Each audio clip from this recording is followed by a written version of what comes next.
May kasabihan na hindi lahat ng bahay na minana ay biyaya. Minsan, may kasama itong lihim na matagal nang gustong manatiling nakatago. Magandang araw po sa inyong lahat mga kahalo, kay Miss Ena na boses ng programang ito. At sa lahat ng nakikinig, ako po si Kyla mula sa Laguna, hindi ko tunay na pangalan. Naisipan kong sumulat dahil hanggang ngayon ay hindi ko pa rin makalimutan ang mga kakaibang nangyari sa bahay na minana ng mami ko matapos pumanaw ang aking lolo. Namatay ang lolo ko sa side ng mami ko matapos ang ilang buwan niyang pakikipaglaban sa sakit. Malungkot para sa buong pamilya namin ang pagkawala niya dahil siya na lang ang natitirang magulang ni mami. Pagkatapos ng burol at libing ay nalaman namin na sa mami ko mapupunta ang ancestral house ng pamilya. Wala kasi dito sa Pinas ang ibang mga anak at wala ring ibang gustong tumira roon. Noong una ay wala naman talaga kaming planong lumipat. Pero dahil bakasyon naman noon at nangungupahan lang kami sa Laguna, ay naisip ng mga magulang ko na subukan muna naming tumira sa bahay ng lolo. Sabi ni daddy ay malaking tipid daw iyon. Hindi na kami magbabayad ng renta, malaki pa ang bahay, tahimik ang lugar at sariwa ang hangin. Kaya isang linggong matapos ang libing ay bumiyahe kami papunta roon.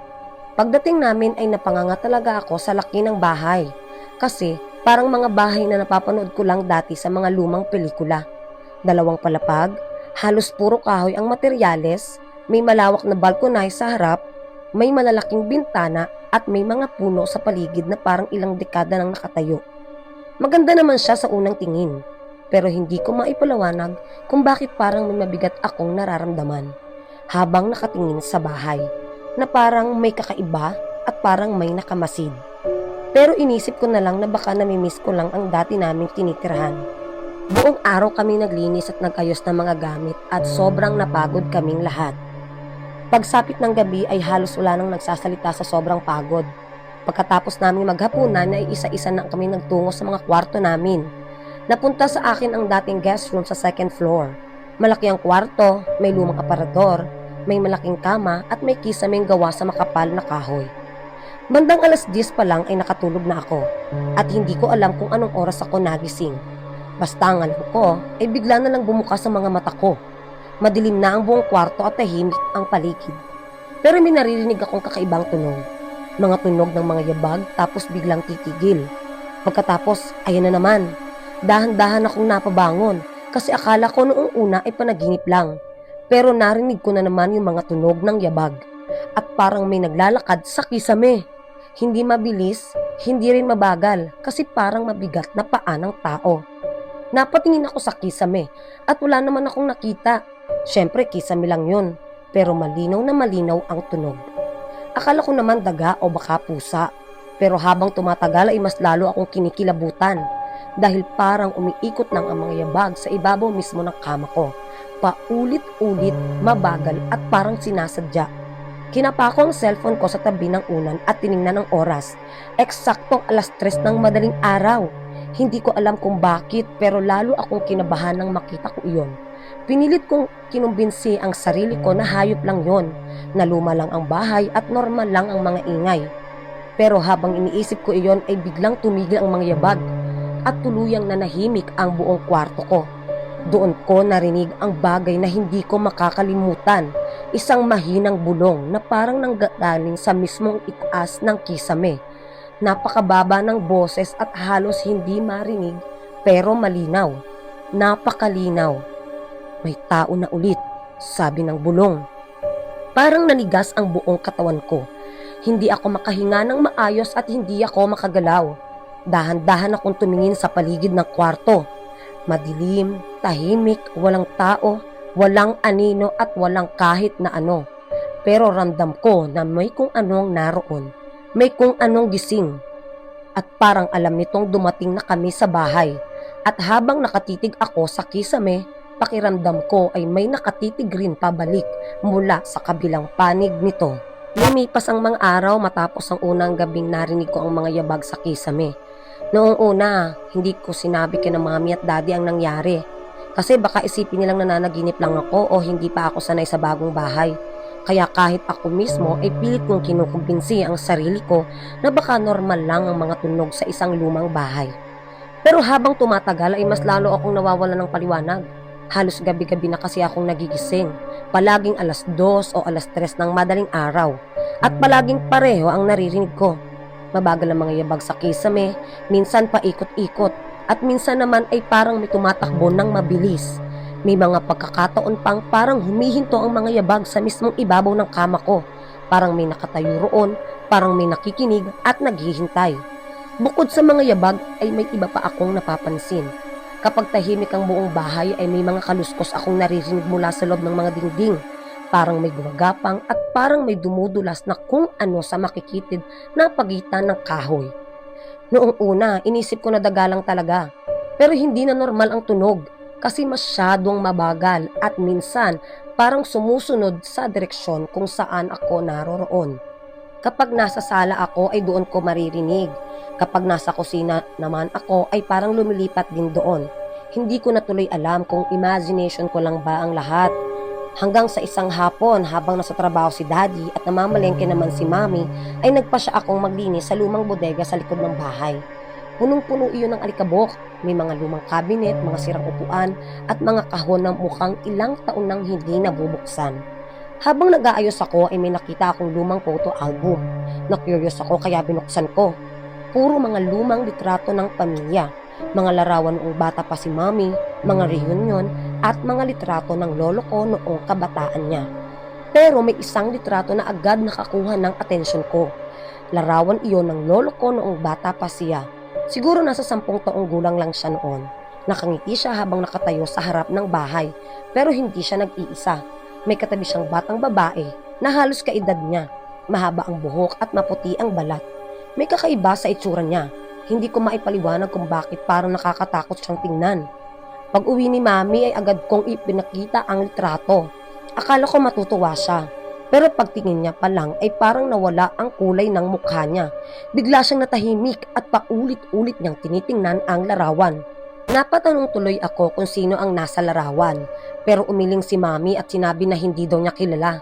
Lalo akong nagtaka. Kaya napatanong ulit ako kay Mami kung paano nangyari yon ay katabi ito ni Lolo. Mas lalong namutla si Mami. Doon niya sinabi ang bagay na nagbigay sa akin ng matinding kilabot.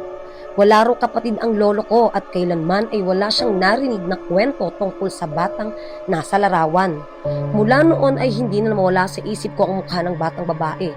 Paulit-ulit ko siyang naaalala na parang may gustong sabihin ang larawan. Kinagabihan, bago matulog ay nagtungo ako sa banyo para mag-toothbrush. Habang nakatingin ako sa salamin at nagsisipilyo ay bigla akong natigilan. May nakita akong tao sa refleksyon ng salamin. Isang batang babae, nakatayo sa likuran ko. Mahaba ang buhok, maputla ang mukha at nakangiti. Nanlaki ang mga mata ko. Mabilis akong limingon pero wala namang tao sa likod ko. Nanginginig akong bumalik ng tingin sa salamin at doon halos tumigil ang tibok ng puso ko. Dahil naroon pa rin siya. Nakatayo sa likod ko, hindi gumagalaw, nakangiti at nakatingin diretso sa akin. Parang matagal na niya akong hinihintay at sa unang pagkakataon mula nang lumipat kami sa bahay na iyon ay naramdaman kong hindi lang kami ang nakatira roon. Pagkatapos na nangyari sa banyo ay halos hindi na ako makatulog ng maayos. Tuwing ipipikit ko ang mga mata ko ay naaalala ko ang mukha ng batang babae sa salamin. Minsan naiisip ko na baka pagod lang ako at baka nai-stress lang sa paglipat namin. Pero paano ko maipapaliwanag ang mga yabag sa kisame? Paano ko ipapaliwanag ang litrato at paano ko ipapaliwanag ang batang nakita ko na ako lang ang nakakakita? Lumipas pa ang ilang gabi ay mas lumala pa ang mga naririnig ko. Hindi na lang yabag dahil may mga kaluskos na rin. May mga tunog na parang may hinihila na kahoy at kung minsan ay parang may gumagapang sa ibabaw ng kisame. Hanggang sa isang gabi ay nagising na naman ako bandang alas 3. Ang tahimik ng bahay at tulog na sina Mami at Daddy. Pero nagsimula na naman ang pamilyar na tunog, yung mabagal na mga yabag. Sa halip na magtago sa kumot gaya ng dati ay nagdesisyon akong alamin kung saan talaga nanggagaling ang mga iyon. Pagod na kasi akong matakot at gusto ko nang malaman ng totoo. Kaya dahan-dahan akong lumabas ng kwarto, bit-bit ang flashlight ng cellphone ko. Habang naglalakad ako sa ikalawang palapag ay napansin ko ang isang lumang cabinet sa dulo ng hallway. Hindi ko na alam kung bakit pero parang may kung anong nagtulak sa akin na lapitan iyon. Nang silipin ko ang likod ng cabinet ay may nakita akong bagay na hindi ko napapansin noon. Isang maliit na trapdoor sa kisame. Halos natatakpan ito ng cabinet kaya hindi agad nakikita. At doon ko narinig ulit ang kaluskos mula mismo sa itaas. Napalunok ako. Gusto ko sanang bumalik sa kwarto pero nanaig ang curiosity ko. Kumuha ako ng lumang silya. Inilapit ko sa ilalim ng trapdoor at dahan-dahan kong binuksan iyon. Umalingaw-ngaw ang mahinang paglangit-ngit ng kahoy na parang matagal nang hindi mabubuksan. Tinapat ko ang flashlight sa loob at wala akong masyadong makita kasi madilim. Kaya umakyat ako. Pagpasok ko sa loob ay agad akong sinalubong ng makapal na alikabok at amoy ng lumang kahoy. Napakakitid ng espasyo sa pagitan ng bubong at kisame, kaya halos nakayuko akong gumapang. Pero habang inililibot ko ang ilaw ng flashlight ay may mga bagay akong napansin. May mga lumang gamit, sirang kahon, mga kalawangin na lata at sa gitna ng lahat ng iyon ay may lumang kutsyon. Napatigil ako. Hindi normal iyon kasi mukhang ginagamit. May mga kandilang nakapatong sa tabi, may ilang laruan at mga punit-punit na damit. Parang may tumitira roon na parang may taong matagal nang naninirahan sa ibabaw ng kisame. Biglang bumigat ang pakiramdam ko at doon ko narinig ang isang mahinang paghinga. At hindi akin yon. May iba pang humihinga sa loob ng madilim na espasyong yon. Doon na nanlamig ang buong katawan ko. Mabagal kong inikot ang flashlight pakaliwa at pakanan hanggang sa tumapat ang ilaw sa isang sulok at may nakita ko. May isang taong nakadapa sa dilim. Payat, mahaba ang buhok at hindi ko maaninag ng maayos ang mukha. Nakatitig lang ito sa akin. Napatigil ang paghinga ko at bago pa ako makagalaw ay bigla itong gumapang. Hindi tumayo, hindi rin naglakad. Gumapang ito ng mabilis, sobrang bilis. Parang gagamba na dumidikit sa kahoy palayo sa akin at palusot sa kadiliman. Hindi normal ang galaw nito dahil hindi yun galaw ng tao. Doon na ako napasigaw at agad akong umatras. Halos madulas pa ako sa pagmamadali. Nagmamadali akong bumaba ng trapdoor habang nanginginig ang mga kamay ko. Pakiramdam ko ay hahabulin ako anumang oras. Pagkababa ko ay agad kong hinila pababa ang trapdoor. Halos maiyak na ako sa takot. Pero bago tuluyang magsara ang trapdoor ay may narinig akong boses mula sa itaas. Mahinang boses at parang nanggagaling sa isang batang babae. "Bakit kayo bumalik?" sabi ng tinig. At sa unang pagkakataon ay naramdaman kong muli na may koneksyon ang bahay na iyon sa isang bagay na matagal nang dapat nananatiling nakabaon sa nakaraan. Kinabukasan ay kinuwento ko kina mami at daddy ang lahat ng nakita ko sa kisame. Noong una hirap silang paniwalaan ako. Pero nang makita nilang nanginginig pa rin ako ay nagpasya kaming magtanong sa matatandang kapitbahay. Doon namin nalaman ng isang lumang kwento tungkol sa bahay. Noong kabataan pa raw ng lolo ko ay may isang batang babae ang bigla na lang nawala sa baryo. Ilang linggo siyang hinanap ng mga tao pero hindi na siya nakita kahit kailan. Makalipas ang maraming taon ay may mga nakatira na raw sa bahay na nagsasabing may batang nakikita sa loob nito. Minsan sa hagdan, minsan sa bintana at madalas daw ay sa kisame. Tuwing madaling araw ay may naririnig din silang mabagal na yabag na parang may umiikot sa taas. Dahil sa mga nangyari ay unti-unting iniwasan ng mga tao ang ancestral house. Pagsapit ng gabi ay naranasan na namin mismo ang sinasabi nila. Habang nasa sala kaming tatlo ay biglang may malalakas na yabag sa kisame. Hindi na yung simpleng lakad kasi parang may tumatakbo na. May gumagapang at may kung anong humahampas sa makakapal na kahoy. Maya-maya ay biglang namatay ang lahat ng ilaw at sa gitna ng dilim may naririnig kaming boses ng isang batang babae. Mahina pero malinaw. "Akin ang bahay na ito," yun ang sabi niya. Kasunod noon ay malakas na pagyanig ng kisame. Bumagsak ang alikabok habang hunti-unting lumilitaw ang maliliit na bakas ng paa sa sahig at papalapit sa amin. Hanggang sa may isang bagay na bumagsak mula sa kisame, isang lumang manika. Parehong-pareho ng hawak ng batang babae sa litrato. Hindi na kami nagdalawang isip. Kinaumagahan ay nag-impake kami ng mga gamit at tuluyan namin iniwan ang bahay. Makalipas ang ilang buwan ay hindi na kami bumalik sa ancestral house ng lolo ko. Kahit may mga naiwan pa kaming gamit doon ay wala nang may gustong tumuntong ulit sa bahay na iyon. Nagdesisyon sina mami at daddy na ibenta na lang yung isang negosyanteng gustong ipaayos at gawing rest house ang lumang bahay.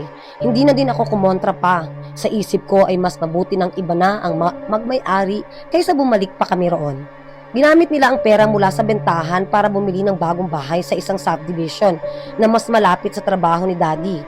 Mas maliit man yon kaysa sa ancestral house, ay mas kampante naman kaming matulog gabi-gabi. Wala nang mga yabag sa kisame, wala nang mga kaluskos sa dingding, at wala na ring batang nakangiti sa salamin. Unti-unti ko ring nakalimutan ang lahat ng nangyari, hanggang isang gabi.